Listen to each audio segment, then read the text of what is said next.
concerning, because you are right. We are in a culture war. And it's culture which is absolutely not really defining the direction in which we move. And this is one of the reasons why I reverted to Islam, because I feel like the Islamic culture is the strongest. You feel the culture. I was you wondering, feel because it. you were Christian, and, you know, I definitely do not know enough about the Islamic faith to sit here and debate you on it. I'm never a person that will debate somebody on something that I'm not an expertise on. Yeah. But I will say that I'm sad that you're not a Christian anymore, because I can sense, perhaps it's because you felt that Christians weren't doing a good job defending their beliefs. Yeah, I think that God should be feared. I believe that God should be feared. I fear God. Mm-hmm. It's one of the only things I fear.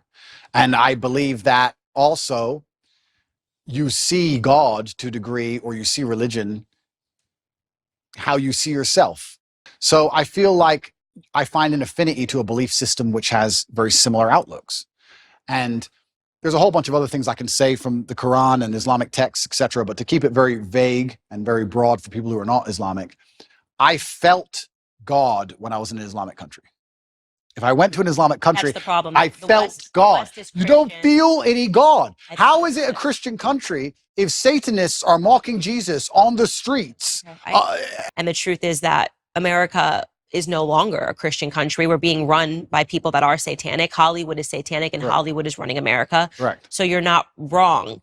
But I think that right now America is facing a spiritual battle. And for the first time in a very long time, Christians are starting to stand up and speak about our principles. I hope so. And I could have used you as a I know. But I have seen in California, I've seen Christians and Muslims get side by side when they were complaining about the LGBT I did see in that schools, which is fantastic.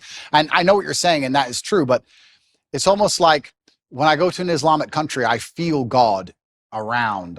You see it. You see it in the way the people are dressed. You see it in the fact that everyone's in a family.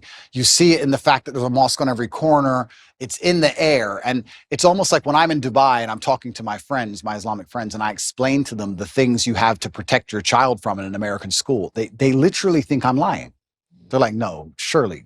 Like, it's mind-bending to them. What about African countries that are Christian? Okay, so yeah, this is interesting. So yeah, they still are mind-blown by the concept of what we're fighting in America. So America is unique. We shouldn't say that this is the blanket. You're right. They're right. There are Christian countries which still take Christianity. And they're like, what do you mean men can be women? Like, they think you're crazy. And we're in Romania. And Romania is a country which is very conservative and very Christian. Very Christian. And they don't buy into any of this garbage either. None of it. So this is absolutely not really true. It's unfair to say all Christian countries are like that. America is an exception, and not in a good way. Yeah, I think like the whole West is, unfortunately. The West is. I've said on my show the entire time, the West is falling. The fact that we're even having these debates is not good. Yeah, the West has fallen, and unfortunately, Russia, Christian country. Yeah, absolutely, a very Christian country. So yeah, you are right, but I felt an affinity to Islam. I felt God in the air, and it's difficult for me to explain any other way. Okay, that's fair enough. I won't push